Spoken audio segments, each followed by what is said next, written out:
Welcome to the Geeks and Freaks podcast, where we bring you the latest and greatest in the world of sports. We couldn't be more thrilled to kick off this exciting journey with all of you.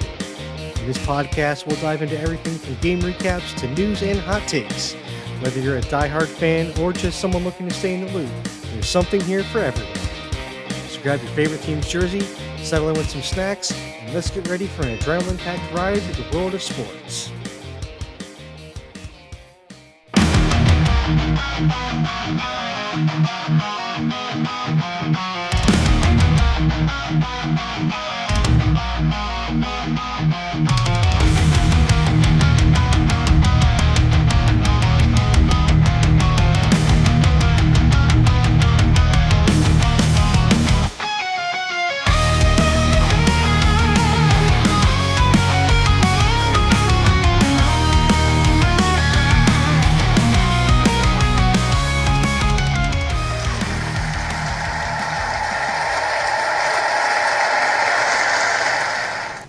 Guys, the sounds of Jets fans rejoicing after another disappointing season from Aaron Rodgers.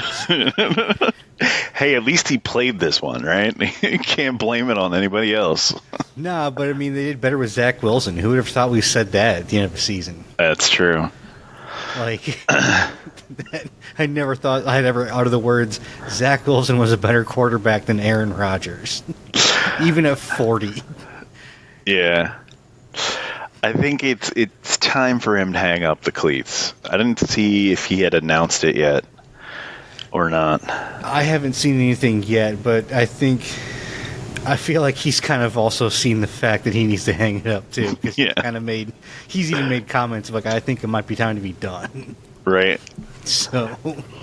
Yeah, it was really funny when they asked him what he thought of his teammates, and he goes, I love the young people.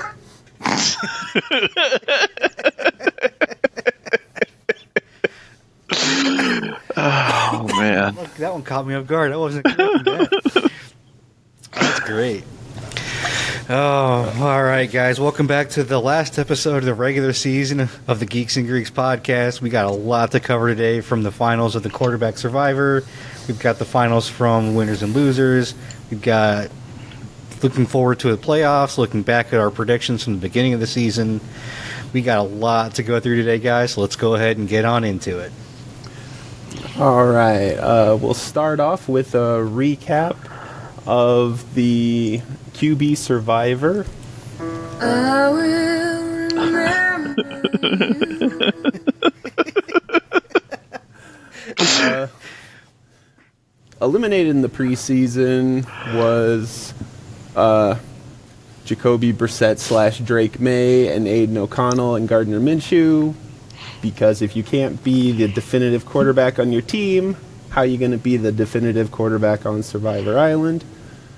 Deshaun Watson, Anthony Richardson, Will Levis, Jarrett Stidham, Daniel Jones, Derek Carr, Bryce Young, all eliminated in the preseason.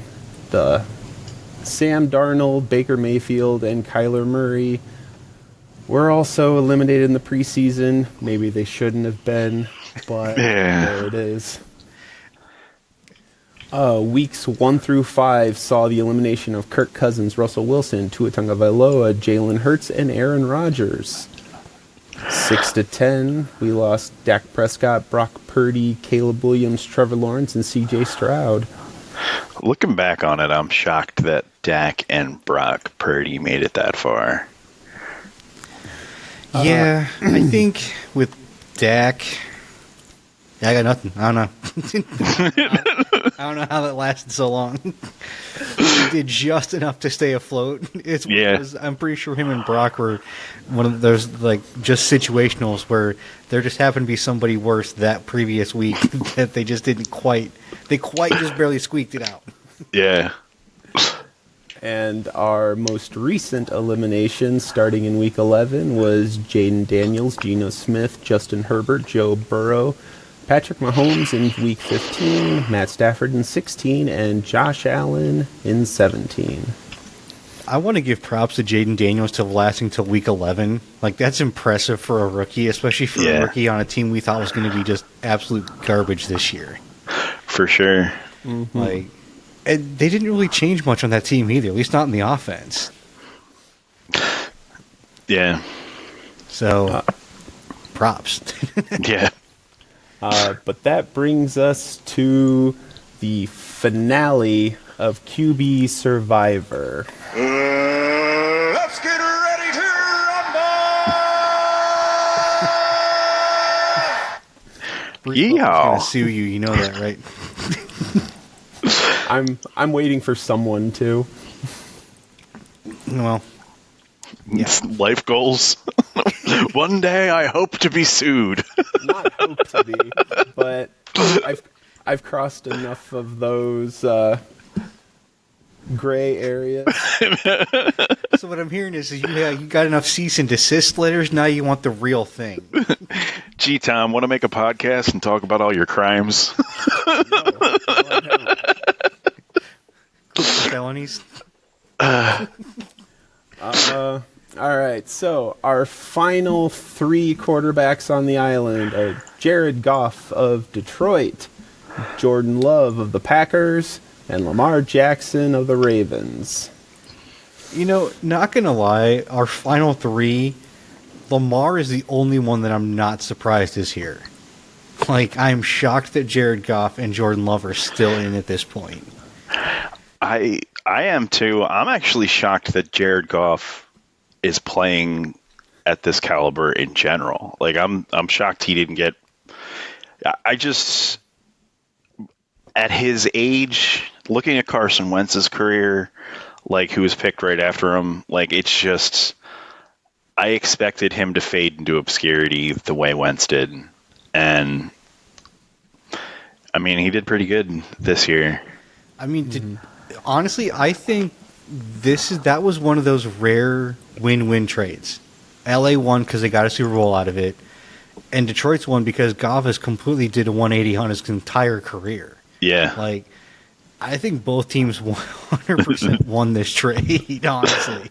Yeah. You can't say that about a lot of NFL trades. Usually there's one clear, definitive winner, but this time it seems everybody came out on top. Yeah. I mean, not even including any kind of peripheries like any other players or picks or anything that was included. Just Goff for Stafford is a win-win. Like, it's pretty cool to see when both of them work out for the best, honestly. Yeah. All right, so for the finale of QB Survivor, each of us gets 3 votes. Repeats are allowed, and you can distribute your votes however you see fit.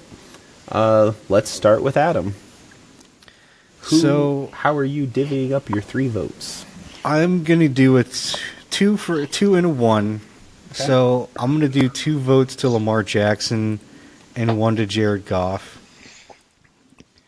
I know in the last week Goff technically had a better week by QBR at least and completion percentage, but like, I don't know, like, he threw 2 picks against the Vikings who played terribly, and Lamar had 2 touchdowns and no interceptions. Now, granted, his completion percentage was absolutely god-awful at 50%, but I still think overall, I think Lamar's been the best quarterback this season, and when you include both running and passing and team success and all that's left, Lamar's head and shoulders above in stats. So I got to give it to Lamar on this one. All right, Pete. Yeah, I mean, I think I'm going the exact same way with 2 votes for Lamar and 1 for Jared Goff.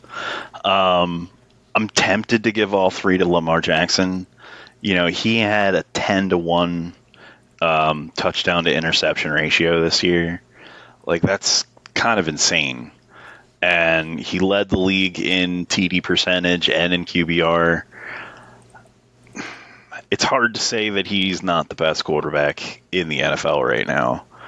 But at the same time, I mean, Jared Goff, you know, the way he's been playing, the way Detroit's been playing, the way they've been winning, like, they're a better team all around.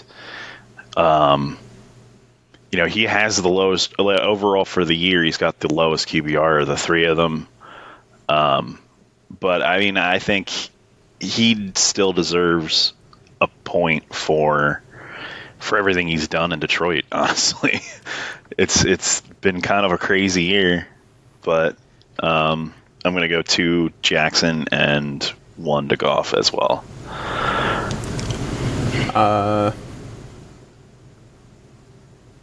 It's yeah, you guys hit it. That's exactly what I was going to do too. Which was really hard for me because 2 interceptions in week 18. I was like, crap, man. Yeah. At the end of the day, you're absolutely right. He has taken this POS Lions team and really made them something. But that being said, Lamar Jackson is Lamar Jackson, and he is going to Lamar Jackson all over the place. And I gave Lamar What does that Jackson. even mean? I love how Lamar Jackson's now gotten turned into a verb. It's not even a person. He's in action. Can I Lamar Jackson all over the place? Only Lamar Jackson. Damn. Lamar Jackson. It's my new life goal. I'm going to Lamar Jackson all over the place. I need a time machine for that one. But with 6 votes for Lamar Jackson is our QB survivor. There can be only one. Woo! All right. This was interesting. I'm kind of excited to see what next year's has in store. Because, I mean, we're going to have, it's just going to be totally different next year. This is going to be fun. Yeah, and I mean, this was the first time we did it, so coming into next year, we're going to have some experience, and maybe somebody like Baker Mayfield's not going to get left on the cutting room floor. I was just going to say, is Adam going to be able to use this year against us when he tries to get someone on the list? Absolutely. Yeah. You know what the funny thing is I can still see Sam Darnold being left out in preseason. Or as one of my favorite podcasters likes to call him, it's not Sam Darnold, it's Same Darnold. Same Darnold. Same Darnold, different team. All right, moving along to winners and losers. Adam chose the Chiefs to win over Denver. Unfortunately, the Chiefs forgot they were playing 38-0. I should have flipped my picks. I would have gotten a perfect. Pete took Falcons to win over Carolina. Unfortunately, Carolina scored more points in one game than they had all season. I mean, they lost in overtime to Carolina. Like, it was such an entertaining game, but it was like, What is it was happening right so frustrating. Like, The best part about this game, honestly, was watching both young quarterbacks just work. Like, Michael Penix looked great coming in. yeah, And Bryce Young looked like the quarterback we thought that everyone was expecting a year ago. I think the best thing for Bryce Young was for him to sit and learn behind a vet. This, again, is just more proof that I think rookie quarterbacks, no matter how high drafted, a lot of rookie quarterbacks need to sit for a couple weeks at least half a season, minimum. yeah.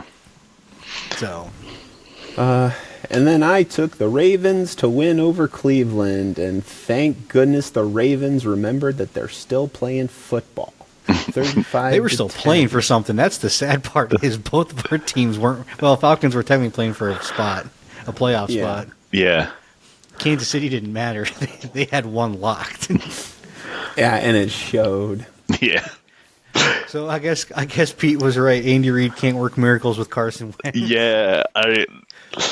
I think that's got to be the last try for Carson Wentz at this point. Like, who else picks him up? I mean, he's a backup. I'm sure he can get a third string spot somewhere. He's a backup that goes 0 to 0 to 38.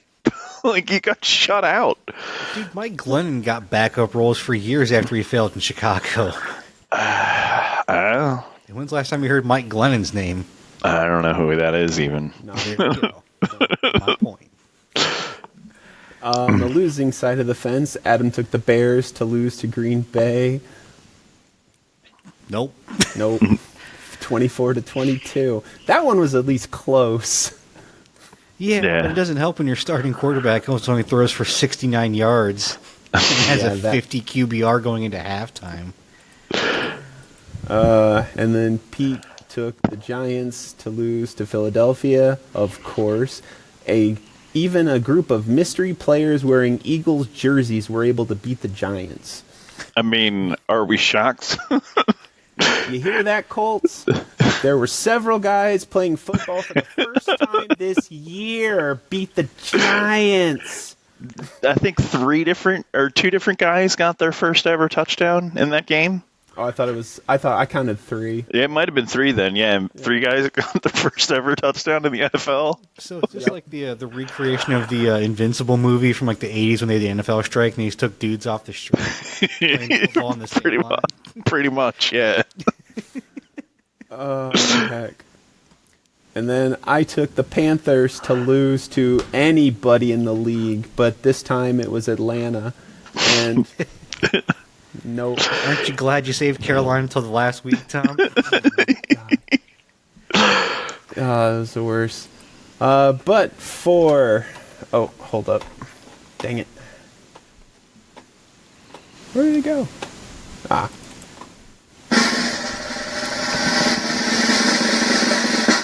We have Pete at 18, and then All right. Adam and I are tied at 22. Wow, look at that. I went even with 0 for 4 the last 2 weeks, and that's what screwed me. Even with final scores, we have to have our crossover. Man, if I just would have flipped these picks, I would have gotten both. That's the more frustrating That part. is- but again, that is I bad. wouldn't have expected the Bears to beat the Packers because they still had something to play for. All right. Moving on to the results of our early season prediction. I'm not looking forward to this. They were bad. Mine was bad. Starting with the AFC, we all nailed Chiefs, Bills, Ravens, and Texans with varying degrees of accuracy. Pete and I got the Chargers, and Adam and Pete got the Steelers, but no one saw the Broncos coming. Unfortunately, the Jets, Colts, and Bengals didn't land for us. Moving on to the NFC, we all guessed Lions and Eagles, again with varying degrees of accuracy. I got the Rams and Packers, while Adam and Pete got the Buccaneers and Vikings. None of us got the Commanders, and unfortunately, the 49ers, Cowboys, Seahawks, and Saints didn't make the playoffs. Adding up all of these points, we have Adam with 49 points. I had 51, and our winner, Pete, with 62 points. Whoop, whoop. Way Nice. to go, Pete. Look at that. It was better than a coin flip in cute, wins and losses, but at least I can Yeah. pick them before the season. That's what matters, right? Right?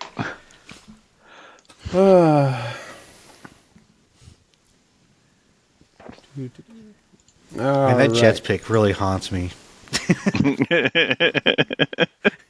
Like, it would have been so bad if they, just missed out on the playout, like the wild card, like a half a game or something like that.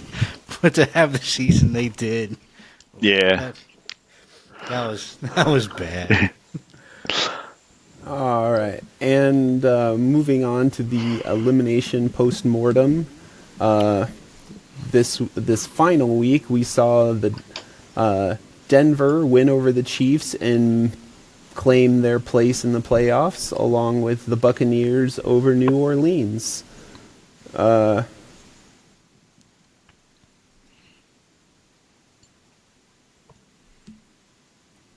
Tom Sorry, I glitched lost- out. Yeah, sorry, I lost my place. It's okay. The Apple Mac 2 had to reload for a second. And with that, the playoffs start this week. It has begun. Nice. So, now looking at the teams that were eliminated, we start with the 8-9 Dolphins. Dolphins end their season having only won against Jacksonville, Rams, Raiders, Jets, 49ers, Browns, and the Patriots twice. Dolphins drafted defensive end Chop Robinson at 21 and offensive tackle Patrick Paul at 55, but didn't have a third-round pick because the Dolphins were being punished for a 2022 incident violating the anti-tampering policy conversations with Tom Brady and coach Sean Payton. Most of us forgot about that. Yeah, for sure. And there was this little issue with their starting quarterback being made of glass. Yeah. Just his head. Yeah, just the most important part of his body.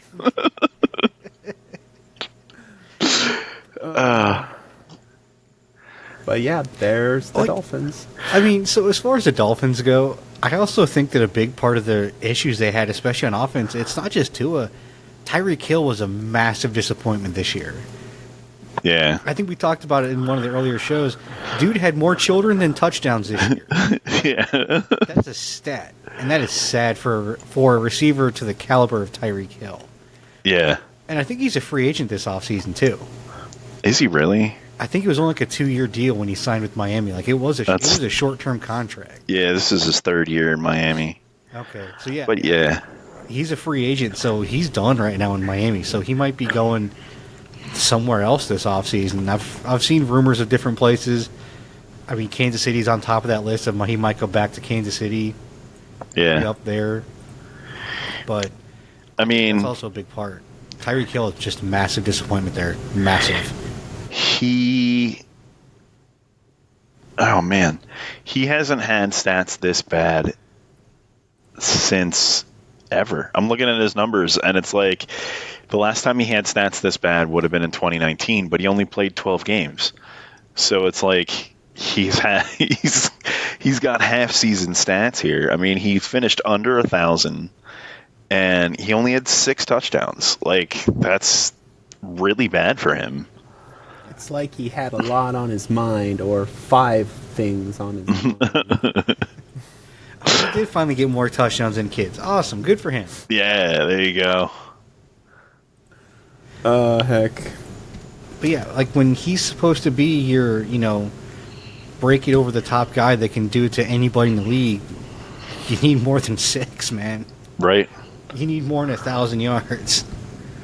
Well, and he knows that. I mean, he's gotten more than 1,000 yards just about every season, except the season he was injured most of it and his rookie season. Those are the only other 2 seasons that he got under 1,000. So, yeah. I don't know. I mean, he also had all that nonsense with the police arresting him on the way to a game and whatnot. So I might give it to him for that game, but yeah. That happened in week 6 or 7? Well, yeah, and he had 2 touchdowns in that game. Yeah. Yeah, he came back and put up 120 yards or something. That was probably I think that was his best game of the. It was. That was probably the was game of the best season. game of the season. The one he got arrested in. He was all amped up on adrenaline from the police stop. Right. Maybe not, because that was later on in the season. That was probably week, looks like 11 or 12. It wasn't that late in the season. No, his best game actually was the first game of the season when they played Jacksonville. Oh yeah. He had 7 catches for 130 yards and a touchdown. And the touchdown I'm guessing was the 80-yard. He had an 80-yard reception, which I'm guessing is probably the touchdown. That was his best game. Yeah. Next was against the Jets, so 2 of the worst defenses in the league. Congratulations. Moving along to the Atlanta Falcons, ending their season at 8-9, having won against the Eagles, Saints, Panthers, Cowboys, Raiders, Giants, and the Buccaneers twice. Falcons' big draft was Michael Penix Jr., who started 3 of 5 games, giving veteran quarterback Kirk Cousins the wheel for the other 14. So I'm just gonna say that the Eagles were dealing with a bunch of injuries. We were coming back from Brazil. Like, you gotta kind of write off that loss a little bit. Like, I was real mad at the time, but looking back on it, it kind of makes sense. Like, it was easy for them to lose that game. To Pete's benefit, it was week 2, and it was only 22-21. So Yeah. anything that happens in the first 3 weeks of the NFL is just chaos on steroids. It's true. Oh, yeah. And also, too, I mean, look at week 2 with Dallas. We got destroyed by the Saints. Like, now, granted, that was a lot more of an idea of what was to come later on in the season, but... Yeah, but not for the Saints. Right? Yeah, but like, I mean, honestly, now, especially with how limited they are in practice as far as contact and all that stuff, first 4 weeks, maybe 5, it's anybody's guess what's going to happen up to that point. Yeah. And finally, we move on to the final team of elimination, and for the second time this season, we have a winning record being eliminated because the Bengals are 9-8. Having beaten the Panthers, Giants, Raiders, Cowboys, Titans, Broncos, Steelers, and the Browns twice. Bengals drafted with the line in mind, with OT Amarius Mims first, and then defensive tackle Chris Jenkins second. I'm really impressed by the Bengals this year. I just got to say it. I know they're eliminated; they're not in the playoffs, but still, Bengals at 9-8. Yeah, especially with losing key defensive players and losing Joe Mixon, they did well. They did well coming back. At the beginning of the season, they looked terrible, and they really fought their way back at the end of the season. And Joe Burrow looked every much the quarterback we saw at LSU in his senior season this year. Yeah, I mean, it's got to be so frustrating for Bengals fans because they were on a 5-game win streak, and they beat 2 different playoff teams on their way to not making it to the playoffs. Like, that's got to suck. You know? But I don't know. I feel like the Bengals, they've got a bit of a reputation for being a playoff team, and I don't think they're there. I think it's just a reputation.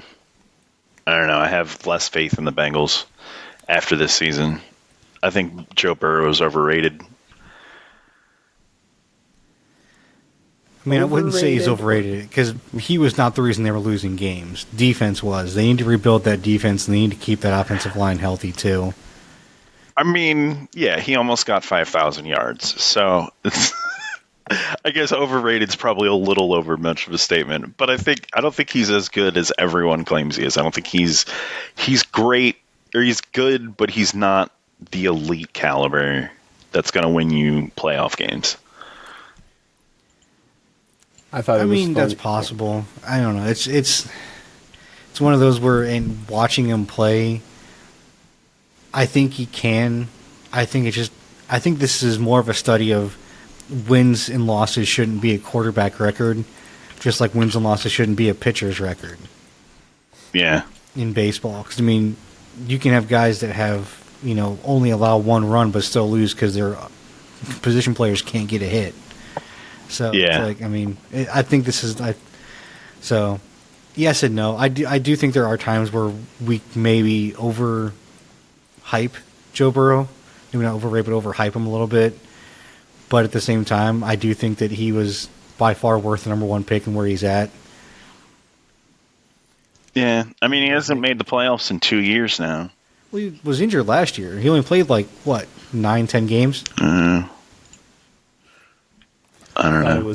I thought it was funny that in the last few days I've heard both Dolphins fans and Bengals fans claiming that Andy Reid tanked the game to the Broncos on purpose so they wouldn't have to deal with the Dolphins or the Bengals in the playoffs. See, you know what? I would buy it for the Bengals. I'm not buying that for the Dolphins.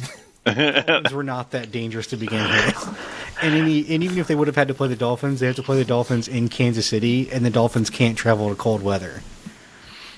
Yeah. So, I mean, I could see him dodging Cincinnati because Cincinnati's been on a hot streak. Right. But as far as dodging Miami, get over yourself. You're just not that good. You're not that good. You couldn't even win the AFC. You couldn't even get through the AFC East with the crap teams that was in that. All right. Moving along to the news section. As is customary in the NFL, it is time to play the coaching staff musical chairs. Or as I like to call it, will my badge work in the morning? Well, for these 11 teams, no, it will not. These 11 teams have had some human resource management, as we like to say. Raiders, Jaguars, Patriots, Bears, Saints, Jets, Browns, 49ers, Titans, Bengals, and the Colts. But the Colts kept Chris Ballard, the general manager, for a 9th season, even though, since he's been a general manager, every other freaking team in the AFC South has clinched the AFC South except the Colts. That's kind of a crazy stat. Indy didn't fire their head coach. They fired, their offensive coordinator? Defense coordinator. Yeah. Because, some of those didn't fire their head coaches. They fired coordinators. Yeah. They fired coordinators because the head coaches that got fired, were New England and Jets, Raiders, Bears, Jacksonville, New Orleans. I think those are the ones the head coaches are gone. The rest of them are all either GMs or offensive coordinators. Yeah. Or coordinators in general. Browns were OC and the O-line. 49ers is defense coach. Titans did He got fired during the season. Oh, yeah. Yeah. 49ers did the defensive coordinator. Oh, yeah. Sorry. Titans did general manager. Bengals, defensive coordinator. And the Colts, their defensive coordinator. Yep.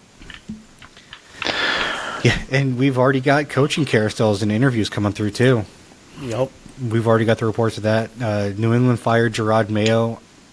This is the only one where I didn't like it. Like, dude's a rookie coach. He's never been a head coach before. You had a team that was in very clearly a rebuilding mode. It's also very clear that Robert Kraft wants Mike Vrabel from Tennessee to be their new head coach. But it sucks for Gerard Mayo. It wasn't his fault. There's nothing he could have done with this team. Nobody was winning with this team. Yeah. And this is the same record Bill Belichick had last year. So, pardon me. That's probably why he got fired, though. I bet it was like, you got to do better than Belichick or you're out. I mean, maybe the biggest upside to all these coaches getting fired is they're still going to get paid because their contracts are guaranteed to run through. So they're making their money regardless. But yeah, Vrabel's the front runner to replace Mayo in New England. They've also interviewed Byron Leftwich as well for a coaching spot, and offensive coordinator named Pep Hamilton, which I'd never heard of this dude before. But I guess he used to be a coordinator. Now he works with guys more independently now, including I guess he's been working with the backup Joe Milton in New England already. So yeah. But yeah. To a lesser extent, I am also going to tack on Antonio Pierce of the Raiders, as I think got being fired too soon. He was there 2 seasons with the Raiders, and I don't think that's enough time. Even though he did kind of do a douchey move, and he fired his entire coaching staff to try and buy himself a little more time. I think the problem with Pierce, though, is that between last year and this year, there showed no signs of improvement. The team looked exactly the same at the end of this year as they did at the end of last year. Like, they didn't noticeably look better, and I'm wondering if maybe that was more of the issue. But then again, it is the Raiders, and that family just throws darts at a dartboard of how they're feeling that day.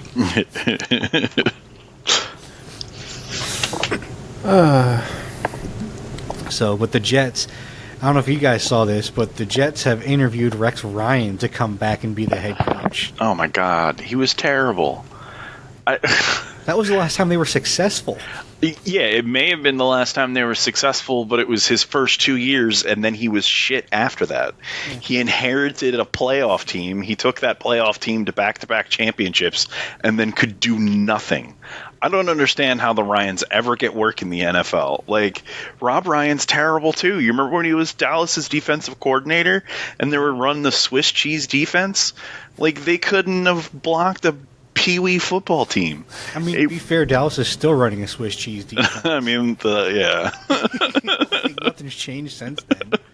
But yeah, no, I mean, to a point, I do agree with it. I think also, I mean, whoever gets the Jets job is just screwed because their owner is taking advice from his son about who to pick up because of Madden ratings. Oh, there you go. Like, I don't know if you guys heard about that story or not this year. No. Yeah, Woody Johnson, I'm pretty sure he's either the GM or the owner. I think he's the owner, but they wanted to trade for Jerry Jeudy, and his 18-year-old son said no, his Madden rating isn't high enough, so he wouldn't sign up on the trade. That's ridiculous. Yeah. Instead, they went and got Devontae Adams instead, and look how that turned out for him.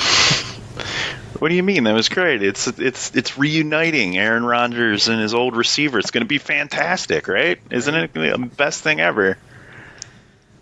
But yeah, right now also the Jets are also requesting interviews from Darren Rizzi, who's the Saints interim coach for this season, Matt Nagy, the offensive coordinator from the Chiefs, as well as the Chiefs' assistant general manager as well. So they might be looking for some sort of a package deal to get both of those guys to come in, which might be kind of cool, actually.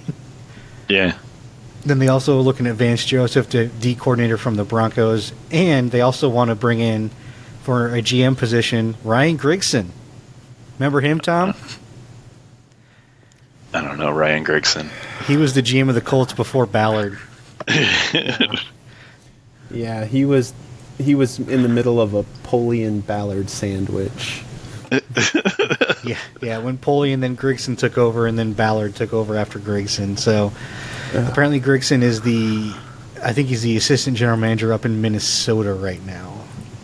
Still too much power. You should get rid of him. Hey, he had a better team than Ballard has put together. Yeah.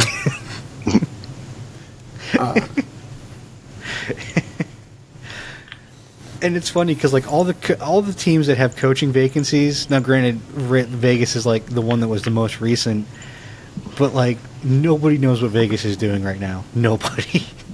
Yeah. Nobody knows who they want to talk to, if anyone wants to talk to them. Yeah, they have 4 coaching spots they have to fill. They have offensive coordinator, quarterback coach, and the O-line coach, and head coach now. Well, hey, you know what? They got plenty of time to do it. They're going to be sitting on their couches until next season. You know, the one thing that makes it the most baffling to me, but I would wholeheartedly agree and hope they go through with it, Chicago is requesting to interview Mike McCarthy for the Bears' opening head coaching spot. And to that I tell them, take the greatest NFL coach we've ever seen. Please take. It would be sad to see him go, but I think he'll do great. He'll do a great job with Caleb Williams. Go for it. Take him. Maybe they could coax Nick Saban out of retirement. You know what? I don't think Nick Saban's ever going to coach again. Like after seeing him like on TV and stuff, he looks so much more comfortable and it looks like he's having so much fun that I don't think he cares to go back to coaching. No, probably I think not. He's retired and he's like, this is what I can do, whatever I feel like, and just enjoy the rest of my life. Just peace out. I'm done. And it's like he's never going to top. Saban's never going to top what he did in Alabama, ever. Like there's no point in coming back to the NFL or doing anything. He's never going to have a more successful run than that. It's never going to happen. Did I hear that Alabama is dedicating a statue to Saban outside the stadium, or was that just an Onion thing? I mean, I wouldn't be surprised if they do. I mean, he's been one of the more successful coaches they've had, and he's brought the first, sign of actually being a decent, team again since like the 90s. Okay, now I have to ask you guys, Matt Eberflus, former head coach of the Bears, do you think this guy lands anywhere, or is he just gone? I don't think he's. I think he'll. I don't think he'll be a head coach, but I think he'll be like a quarterbacks coach, like a coordinator or something. Okay. I think there's a fair amount of head coaches that may not be good head coaches, but they're better coordinators or position coaches. I think Eberflus fits that bill. I think guys like possibly like even Robert Saleh might fit that bill. Like Doug Peterson, I think would be a good like quarterbacks coach. I don't know if I'd want him for a head coach, but I think he'd be a better position coach or like an offensive coordinator. It's just different dudes are just built for different positions. Not everyone's built as a good head coach just because you're a really good coordinator. Now, sometimes it happens. It just, you never know. Now, if there was one person that should never coach again, and that's Josh McDaniels. That man should never be coaching, even a position player's coach. Should never be position ever. Yeah, I mean, I struggle to answer that question, to be honest with you, because I don't pay that close attention to other teams that I would know their coaching staff that well. But I don't know. I didn't think Mike McCarthy was going to end up working in the NFL. Like, I figured he'd end up being an announcer by next year. And the fact that the Bears are talking to him, I think, is absolutely absurd. Absolutely absurd. As far as I know, he's not even been released from Dallas. He's still the head coach. Yep. Like, I mean, like I said, when I saw that they are actually legitimately requesting an interview for McCarthy, I was shocked, like absolutely shocked that they're actually thinking of bringing in Mike McCarthy. Like, yeah. Like I said, I mean, please take him. I hope you love him. Please take him. Do like a trade for him. Send a washing machine. We'll send you Mike McCarthy. Doesn't even have to be a new. We'll send you Mike McCarthy, and I'll throw in. I'll even chip in a cool $1 million to send him out there too. I'll pay his salary for the first year. Oh man. All right. Moving into the trivia section of the. Hold on. Hold on. We're still in the news, real quick. I got a question for you guys. Yeah. So, as far as like the head coaching vacancies go, so we have New England, the Jets, the Raiders, the Bears, the Jags, the Saints, and possibly Dallas, depending on what happens with Mike McCarthy. Which of these openings would you guys want to coach? If you were like a head coach or a coordinator, somebody going for a position, which one would you want? And then also, just in general, which one do you think would be the best spot for a coach to go to? Who's in the best like position? Oh, I mean, I think if I were an actual head coach, I'd want to go to New England. I think Caleb Williams is very raw talent, and you're going to get him real early in his career. Not Caleb Williams, Drake Mayo. Drake May. There we go. Drake May. Sorry.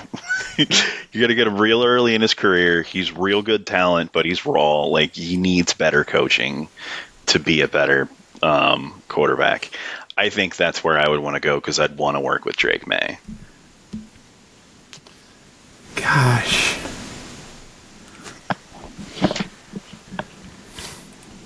Do I have Aaron Rodgers' resignation letter in my hand? Right now? You know, here's what I'd say about that. No, because we don't know what he's going to do. He's only hinted that he might retire. We don't know. He's got one more year left on that contract. Yeah, that's what gets me, and I don't want to deal with that. I mean, that's kind of what you're looking at. I mean, they're looking at the Jets. People are interviewing now. That's what they're looking at. They don't know what Rodgers is doing. And I'm assuming Rodgers is probably sitting in on these meetings, honestly, on these interviews. Yeah. Because it's Rodgers, and he still thinks he runs the NFL. You know, it may just be my optimism, but I think I would take the Chicago Bears. I think getting a hold of a sophomore quarterback who needs some polish, but has a lot of potential. And I think if you really focus your draft on the essentials and maybe do some bartering trades, to pick up some weapons. I think the Bears could make the playoffs next year. I can see that. For the record, me as my nerdy self would want to go to the Jaguars because, Florida. no, because AEW. Shad Khan owns it, and he also Yeah. he's the dad of Tony Khan, and Tony Khan owns AEW. And I just want to get a head coaching job there to see if I could meet Hangman Adam Page or something. It'd be awesome. I mean, it probably wouldn't be very hard. Probably not. Because Tony's are on the team, too. Yeah, it's true. Yeah, he does help run the team. You know, Pete does bring up an interesting point. I'd like to change my answer. I'm going to pick the Jaguars just because it's a multi-million-dollar job in Florida.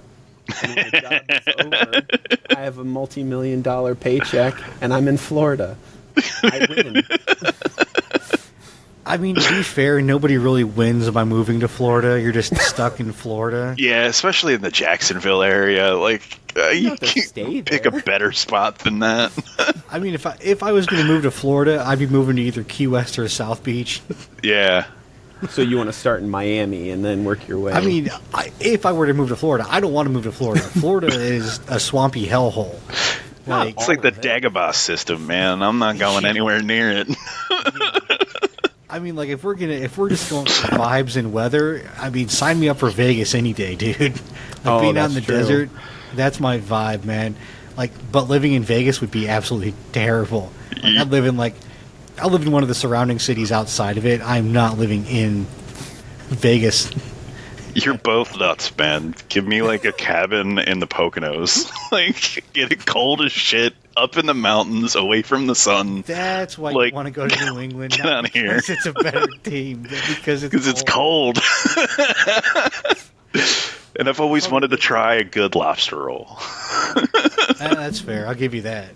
Go up to Maine. Just live in Maine and then commute down to Hell yeah. Boston. I love the rain, man. Let's do it. because Boston people feel about their seafood the way Philly people feel about their cheesesteaks. Yeah, no. You know, it's funny. There's a few different places that have seafood like that, though. I mean, like, it's different vibes, obviously. Like, Maryland's like that. And Yeah, Maryland, like the Maryland's crabs and all crazy. that kind of stuff, and their seafood. Seattle. San Yeah. Francisco's like that. San Diego's like that. Cape Cod. Yeah. Yeah. And you got a lot of those places up and down the coast. New York, I don't really think it's that up for their seafood like that. Like, they've got so much other stuff that they do as far as, like, culinary and food. I don't think seafood's kind of one of the things they fight for. See, New York people, I feel like, are more aggressive about their pizza than anything else. Yeah. Yeah. Even though it's mediocre. Whoa. I mean, I'm going to have to disagree with you on that one. It's pretty damn good pizza. Eh, I don't know if it's the Mediocre. best, but it's pretty damn good. it's all right. That and the pizza and the bagels. Yeah. And I'm sure that people from New York like their sandwiches, but they're just wrong because the best sandwiches come from Philly. Like, no question. But I know New Yorkers love their, like, giant-ass sandwiches with no bread. Pastrami and all that stuff. Yeah, all that shit. The gross. I mean, putting peppers and onions on a sandwich is also just as gross, so. It's delicious. I don't know what to tell you. We can go back and forth all day, but let's move on to trivia. Yeah, sorry. It's all good. Trivia question: who's got the best food in the country? All right, for this trivia segment, I have another installment of I Lied, like a liar. All right. For those of you new to the show, this is a game where I'll make a statement about a group of people, and the statement is a lie because one person does not belong. It's your job to tell me who doesn't belong in this group. So, starting with Adam, these 5 players have more than 265 career thrown interceptions. Brett Favre, George Blanda, Johnny Unitas, Vinny Testaverde, there's a name for you, and Fran Tarkenton. God, I love me some Vinny Testaverde. Phew. So one of these did not throw over 265 interceptions. Yep, career All thrown right. interception. Well, Favre is automatically on that list because it's Yeah. Favre. I'm pretty sure Testaverde also did because the dude just played forever. He did. Unitas was... I'm almost leaning towards Unitas because he was so good. Yeah, I'm thinking either Unitas or Blanda. But I think Tarkington was kind of that one of the first like dual threat quarterbacks that would run a lot. I don't know. I'm gonna go Fran Tarkington. Fran Tarkenton had 266. Damn. Just over. Pete, do you want to try and steal? See, I think this is a trick question, and I think it's Vinny Testaverde because, he played for so long, but I don't think he started enough to do it. Is that your guess? That is my guess, Vinny Testaverde. 267. Ah, Adam was on the trail. It was Johnny Unitas. Johnny Unitas. Of course it's Johnny Unitas. He also didn't play that long either, though, I don't think. Pete, these 5 players were all born outside the United States. Okay. Tim Tebow, Patrick Chung, Jay Ajayi. Ajay. Yeah, thank you. Heinz Ward, and Juju Smith-Schuster. So Ajay, I know, was born in England for sure. Yeah. He was an Eagle, and the Eagles played Wembley, and he was injured. I watched an interview that he cried through because he did not get the chance to play Wembley when the Eagles played Wembley. I felt so bad for him. Oh, that's sad. Let's see. I know Heinz Ward was not born here. I don't know where he was born. I'm going to go with Tim Tebow. He feels like the quintessential American, all-American white boy. It's got to be Tim Tebow, right? Unfortunately not. Damn. Tim Tebow was born in the Philippines. He's a Wow. military kid. Yeah, of course. That's what I was thinking when he said Tebow. I'm like, I bet his dad... I was actually guessing Germany. Yeah. He was going to be born... His dad was over in Germany. I'm actually going to go with Patrick Chung. Jamaica. Damn. It was Juju Smith-Schuster. Long Beach, California. Adam. Oh, jeez.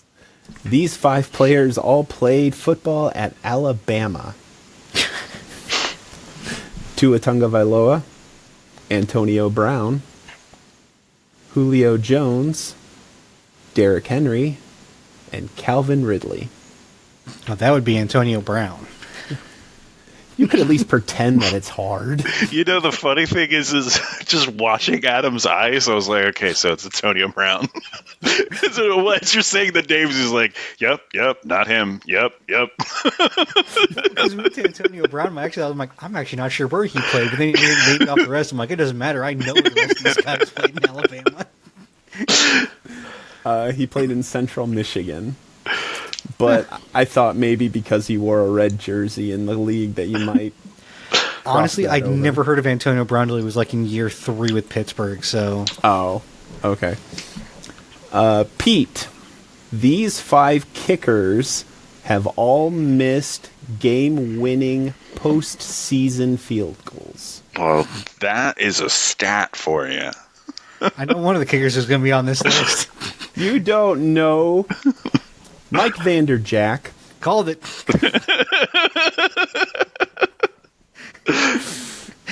Cody Parkey, Robbie Gould, Gary Anderson, and Scott Norwood. Okay, so I don't know Gary Anderson or Scott Norwood. Fitty Parkey. Cody Parkey. Yeah, his nickname was Fitty. Oh, was it? Yeah, because he hit like 6 50-yard field goals his rookie season, something like that. Jeez. I don't know. Robbie Gould is a name I recognize, but I can't tell you why. I'm going to go with Cody Parkey. He unfortunately missed the 2018 NFC Wild Card field goal. Damn. Adam, want to steal? Yeah, I'll try it. I recognize Robbie Gould. I think he was mainly with the Bears back in like the early 2000s. Gary Anderson, I also recognize. He literally played for almost like I think 25 years. Like he was around forever. I think if I remember correctly, he actually has the record for the most points by an NFL player. Or if that was either Gary or Morton Anderson, one of the two. I can't remember which one it was. But because that dude was around for so long, I have to imagine he missed a playoff game-winning field goal. Like that dude played for decades. Who was the last one? Scott Norwood. Yeah, I'm not sure who Scott Norwood is. So, I'm gonna guess Scott Norwood. He missed the Super Bowl 1990 field goal. I lost the team. Was it the Vikings? 90? No, 90 was won by the Giants or the Redskins. That was 5, man. I don't remember. Denver. Wait, no, that's not right. I don't know. XXV is 1990, right? XXV 25. I'm not sure what year that was. 24 is 1990. So 91. San Francisco 49ers won against the Denver Broncos. Oh, it was a Broncos kicker there. Oh, okay. Yeah. All right. Yeah, he missed the big one in the Super Bowl. So was it Gould? It was Gould. And Damn. it was actually hard to find a kicker that I had to be sure. And the only reason I'm sure that Robbie Gould has never missed a game-winning kick is because he is the only kicker that is 100% in field goals and extra points in the postseason. Way to go, Robbie Gould. Wow. Wow. I thought you were going to say he never made the playoffs. Yeah, that's what I thought too. Now, he's actually been in 16 postseason games. Oh, wow. That's He's impressive. 100%. Yeah, good on you, man. Yeah. That's stones right there. Adam, these 5 players have 14 or more career non-offensive touchdowns. Catch 13 that? or more career They non-offensive must have been touchdowns. defensive players or something. Or special teams. Yeah. Devin Hester, There you go. Rob Woodson, Charles Woodson, Deion Sanders, and Ron D. Barber. Oh, man. These are some good ones. I know, right? Well, we know Hester's here. We know Dion's here. The Woodson clan. Well, they're not brothers. No, I don't even... Yeah, I think Charles is a distant cousin or something like that. Who knows? I don't know. Like, part of me thinks that it's either Rondé Barber or Charles Woodson because they were more shutdown corners where you just didn't throw to them. I'm going to go with Rondé Barber because I think he also had a little bit shorter career, too. Barber is on the bottom of the list, but he is on the list. Damn. He is 14 exactly. So- Pete, do you want to steal? What was the list of names again? Devin Hester, Rod Woodson, Charles Woodson, Deion Sanders, and Ron D. Barber. Oh, man. That is a list. I'm going to go with Charles Woodson. Correct. All right. A 50-50 failed. Hey, I'm better than a coin toss, all right? There you go.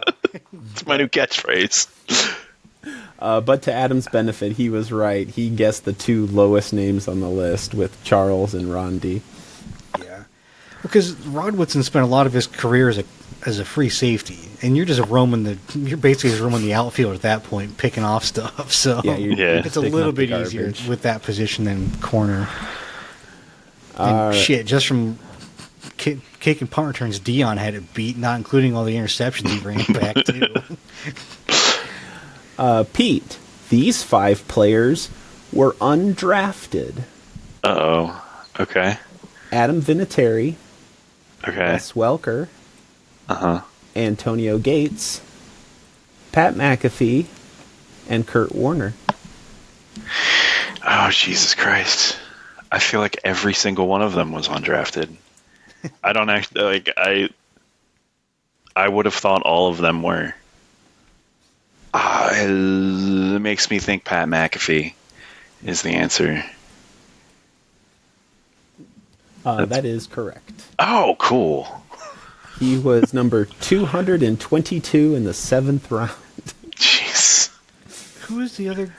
You said Wes Welker, Adam Vinatieri, Kurt Warner, and who else? Antonio Gates. Antonio I Gates. swear Gates was drafted. Nope. Undrafted in 03. I think we've done this before, and I thought Gates was drafted back then. Too. Adam, these 5 players all scored an NFL touchdown before they were able to legally buy alcohol at the age of 21. Okay, so they're rookies. Juju Smith-Schuster, Amobi Okoye. I'm sorry, I butchered that name. Rashawn Salam, Oh, Rashawn Salam. Rydell Anthony, and Brandon Cooks.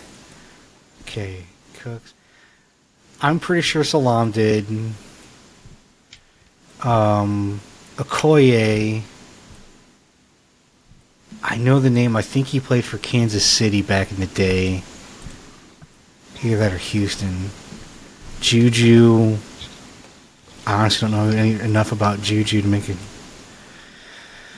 good guess. Who are my other two? I got Okoye. I got Juju. I've got Juju Smith-Schuster, Okoye, Salam, Rydell Anthony, and Brandon Cooks.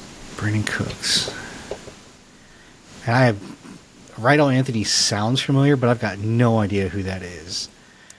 At least I know who the rest of the list is. Because Rashawn Salam was, I think, one of the only other players to ever come out of Colorado that was worth a damn. I'm going to go... So one of these did not score before they were 21, correct? Correct. Okay. I'm going to go with Juju Smith-Schuster. Juju Smith-Schuster scored at the age of 20 years old in Pittsburgh in 2017. Pete, do you want to steal? Can you run through the list of names again? Sure. Smith-Schuster, Amabi Okoye, Rashawn Salam, Rydell Anthony, and Brandon Cooks. Okay, I'm going to go with Rydell Anthony. Rydell Anthony scored at the age of 20 in Tampa Bay in 1997. Damn. Amobi Okoye. He was kind of a tricky one. He was drafted at the age of 19 and is one of the youngest people to ever be drafted in the NFL, but he never scored a touchdown. What position did he play? He was defensive tackle. Oh, he was a defensive tackle. That makes more sense. I was like, I don't know. It was the only name that I wasn't sure on, and I was like, maybe the reason it's the only name I'm not sure on is because it's the only name that didn't score the rookie year. Okay, so Pete, these 5 players have more than 165 single-season points. 165 single season points. Okay. LaDainian Tomlinson, Paul Hornung, Marshall Falk, Sean Alexander, and David Akers.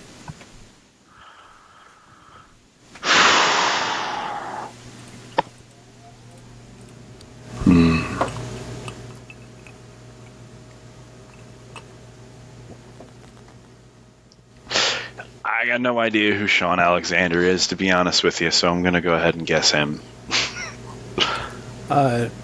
Sean Alexander is a running back who scored 168 points in a single season. He was on the cover of Madden. How do you not know who Sean Alexander was? I don't know. Maybe I'm just not remembering him. I don't know. He was on the cover of Madden 05. Not Madden 05. Madden 05 was McNabb. Was it 06 then? Right? Because it was the year that they went. It was 06. It was when Seattle and Pittsburgh went to the Super Bowl. It was my first. Oh yeah, okay. So yeah, Madden 06 was when he was on the cover of Madden. Who was Pete Hornig? Paul Hornung. Who the hell is that? Never heard of that dude ever. I'm not surprised. Did he play in the 60s? Did he play before they invented color TV? Well, I'll give you a clue of when he played by his position of quarterback, halfback, punter, and safety. Yeah, before they invented color television. All right, that makes sense. Or possibly even before they invented television. Let's see. If that's the case, and he's playing that many positions, he was probably scoring. You know what? I'm gonna kind of take a flyer. I'm gonna go with David Akers. David Akers scored 166. Damn. Yeah. It was actually Marshall Falk at 160. Oh wow.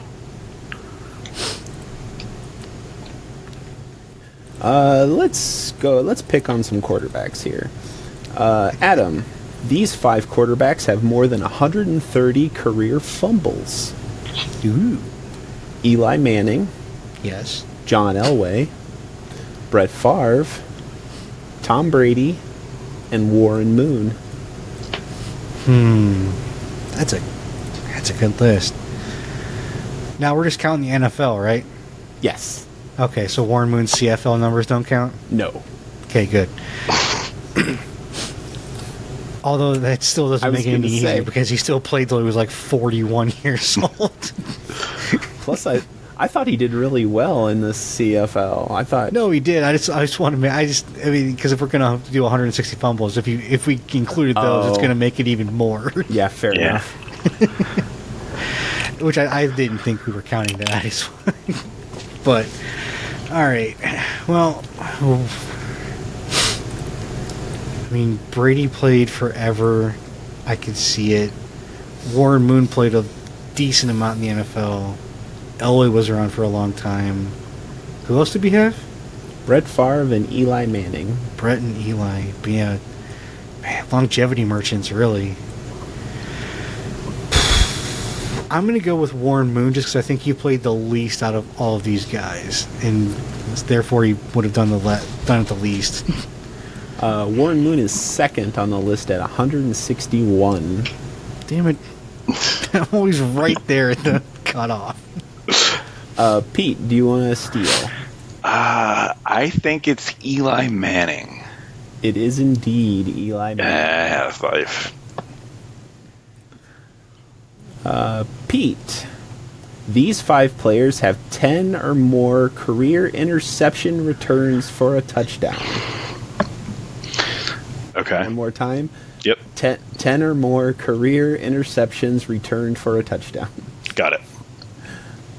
Aqib Talib, Rod Woodson, Charles Woodson, Deion Sanders, and Darren Sharper.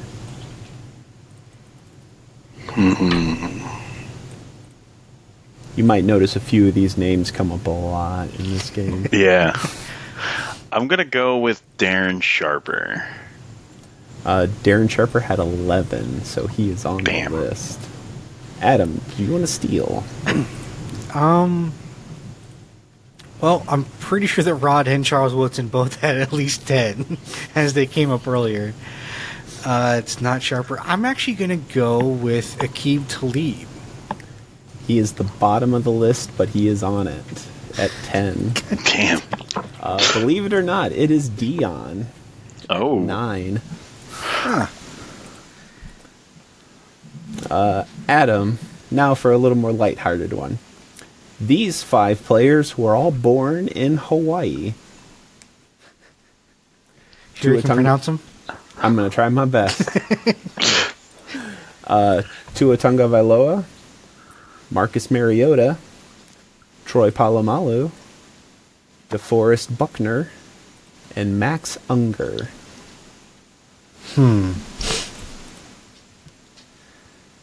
DeForest Buckner and Max Unger. Wow. Okay, so off the bat, we know that Tua and Mariota both were born in Hawaii. We know that for a fact. Palomalu is kind of almost feels like a wild card. But that hair, man, that's some Polynesian hair right there. Yeah. That's a mane of Polynesia right there. Yeah. That's the moneymaker with Head and Shoulders, man. Yeah, It's true. 100%, 100%. But doesn't necessarily mean he was born in Hawaii. Rock was born. The Rock is Polynesian, but he's also born in Miami. So, Max Unger and DeForest Buckner. Those are names I haven't heard for a while. You know what? I'm actually gonna go with Palomalu. I'm gonna take a kind of a gamble. He was born elsewhere. Garden Grove, California. Oh, damn. You got it. Congratulations. Pete, these 5 players were all drafted by the Chargers. Oh, okay. Phillip Rivers, Drew Brees, Antonio Cromartie, Ryan Leaf, and Eli Manning. So it's Phillip Rivers. Correct. A very well-known situation.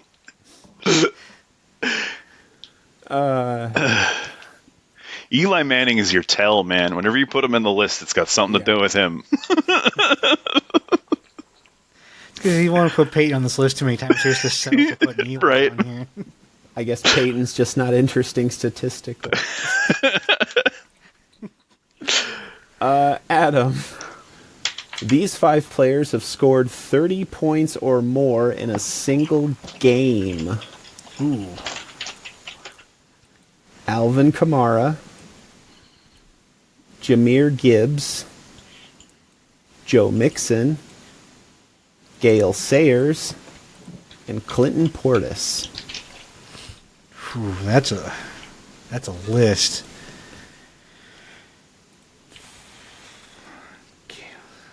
See, I count it as a Sayers. success when they don't say who is that.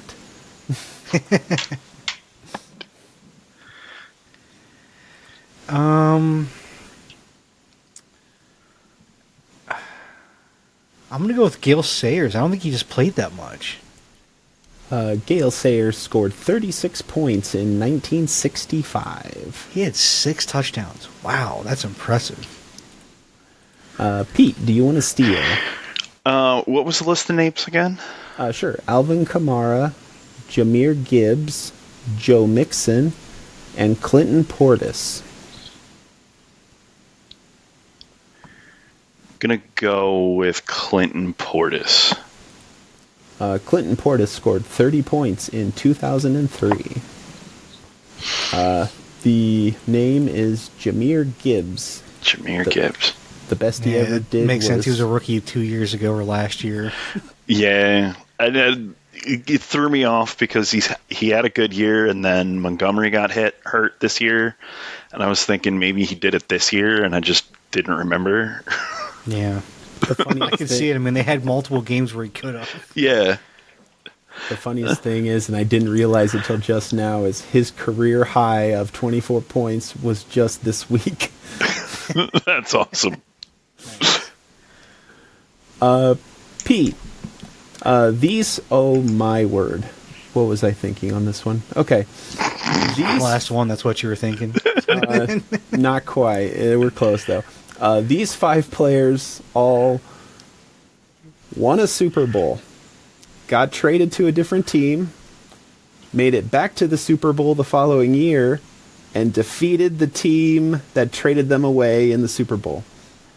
Jesus Christ, there's more than like what? I know. It's a hilariously common thing that comes up. Okay, let's hear about it. Players we heard of? Well, maybe. Brandon Browner, Okay. Fletcher Cox, Okay. Chris Long, Yeah. LeGarrette Blount, Yeah.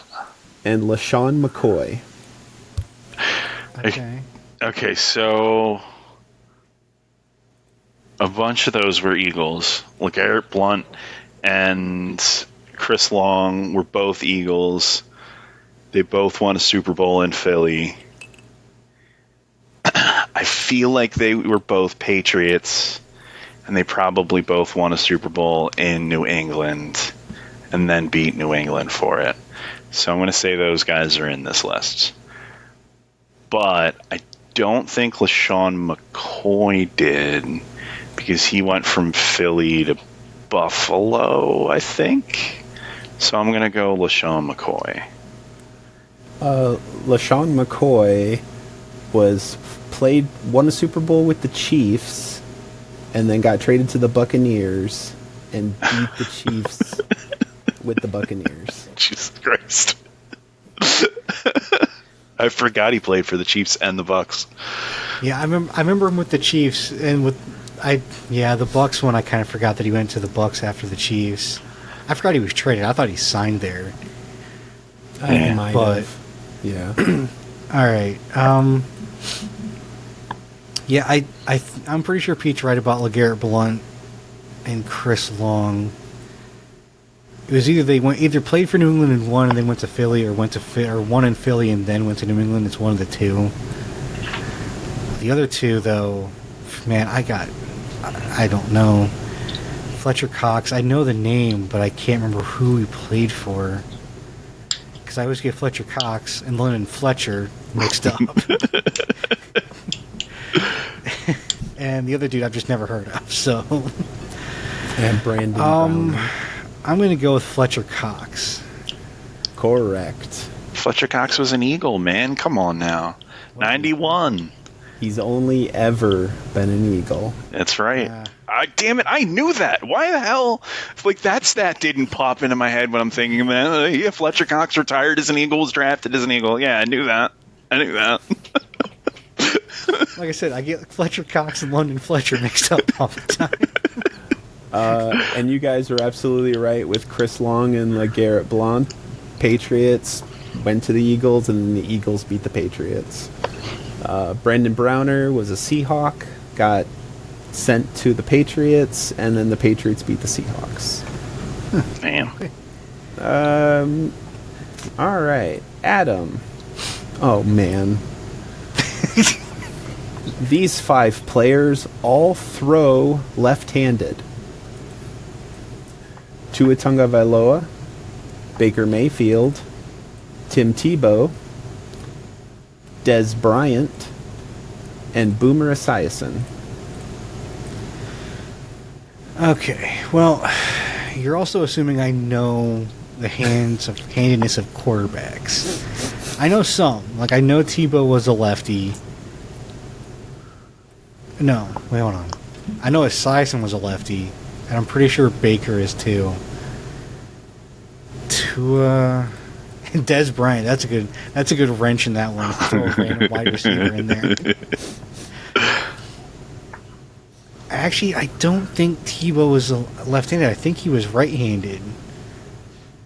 I mean, either way, he had one of the worst throwing forms Oh, in yeah. the NFL. Yeah, the worst I've ever seen. Guy threw like a windmill.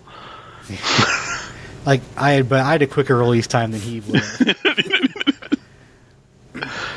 Oh my god, that was brutal to watch. I think Tebow was right-handed. I'm going to go with Tim Tebow on this one. Unfortunately not. Tim Tebow is a lefty. Pete, you want to try and steal? I'm going to go Des Bryant and say the swerve is the swerve. It is hilarious that Des Bryant is a wide receiver with a throwing credit with his left hand. Damn. It is Which that means, hold on. That doesn't mean that he's left-handed and throws that way. That means he threw with his left hand probably because he had to.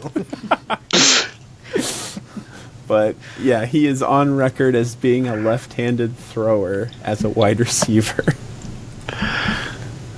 Heck. So it's not Tua then, is it? It's Baker Mayfield is the right. Oh, Baker's right. Baker. Okay. And for our final question of the evening, Pete, these 7 players have 270 or more career passing yards per game.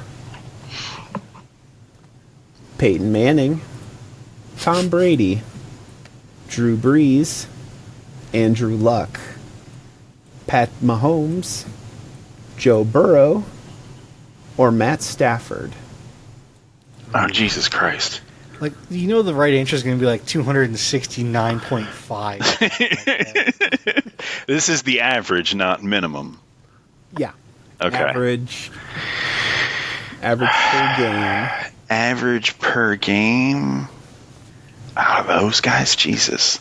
Andrew Luck put up 4,000 yards in his sleep. Peyton Manning throwing all over the place. Oh, but he did have those 2 last years in Denver where like his shoulder was broken and he couldn't throw, but for some reason he still played football. You can hand it off with a bad shoulder. I mean, you can, and apparently you can win the game by handing it off. I had no idea. That and you have a defense that doesn't allow you to get more than 5 yards on a single drive. That's true.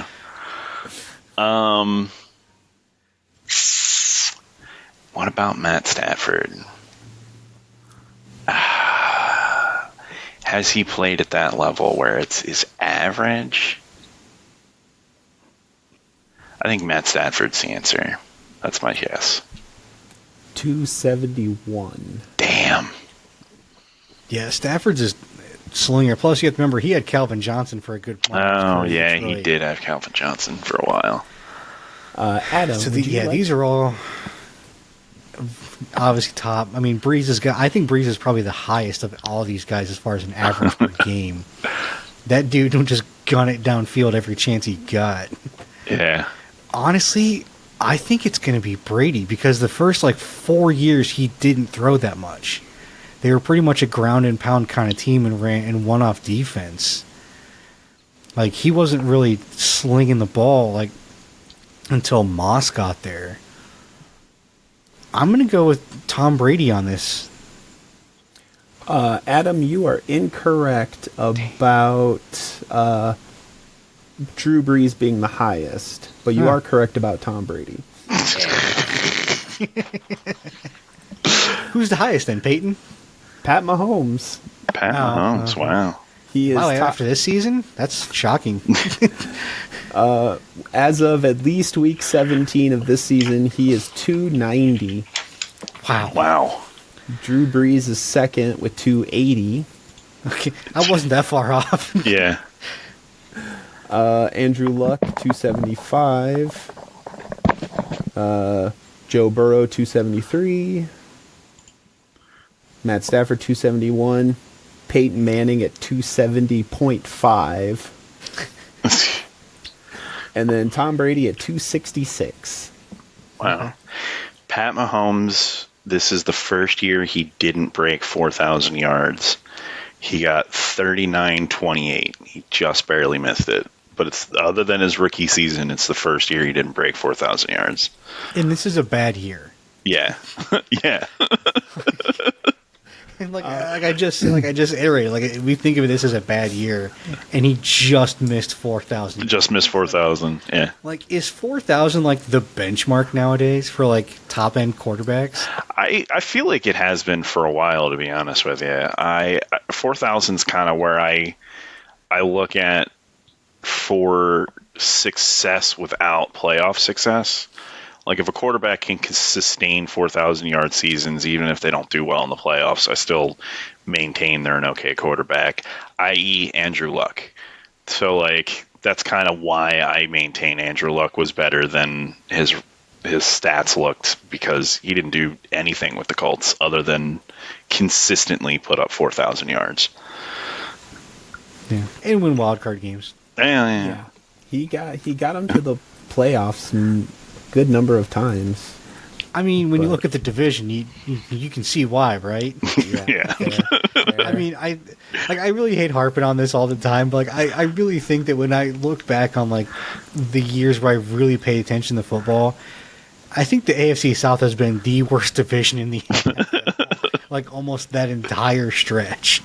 Closely related to the AFC East, because my God, when the Patriots, like the 20 years the Patriots were dominant, the AFC East was, for the most part, just straight dog water. Yeah. Well, yeah, because it wasn't worth trying. Yeah. No one. Like there was like early on though, like Pennington and the Jets put up a fight. Like they would always have a fight. Sanchez, like when the Jets put up some fights they were the only ones who put up a fight. Like at least with like Sanchez and like Bart Scott and all those guys, they would take it to him, and they beat him a few times in the playoffs as well. So there were some times where they had some good teams, but just overall that division was terrible. And same with the AFC South. Like the whole time for Peyton Manning and Andrew Luck's there, the AFC South was pretty much, again, it was terrible.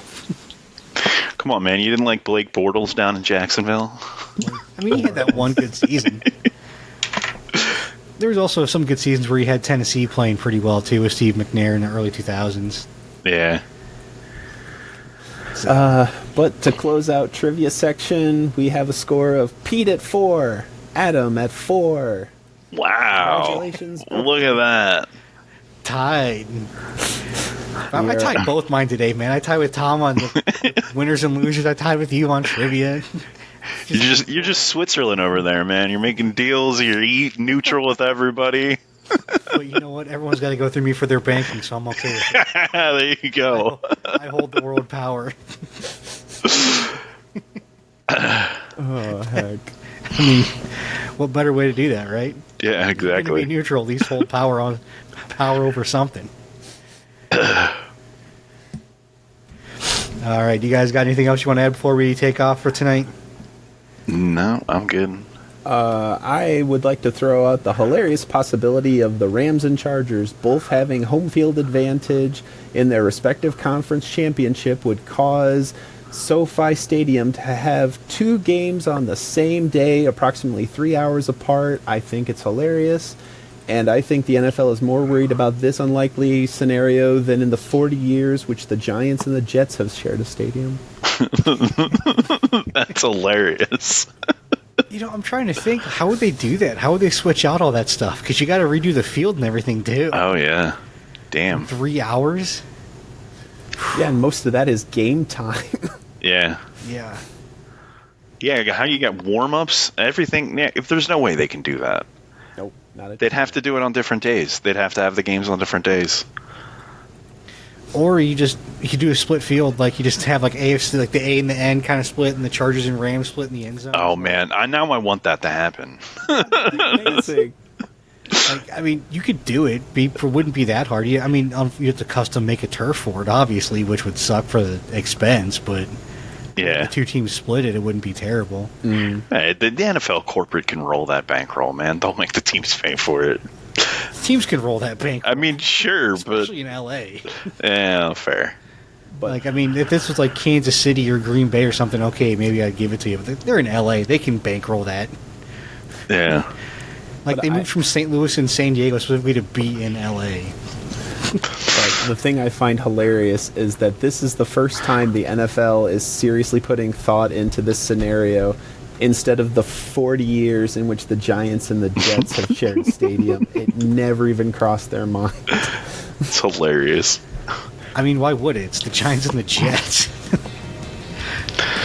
All right, well, that's going to be it for us today, folks. Thanks for watching, and be sure to like, subscribe so you never miss an episode of the Geeks and Greeks podcast on YouTube, Spotify, Apple, Amazon. And until next time, may the coin toss of life ever be in your favor. Go Birds. Peace.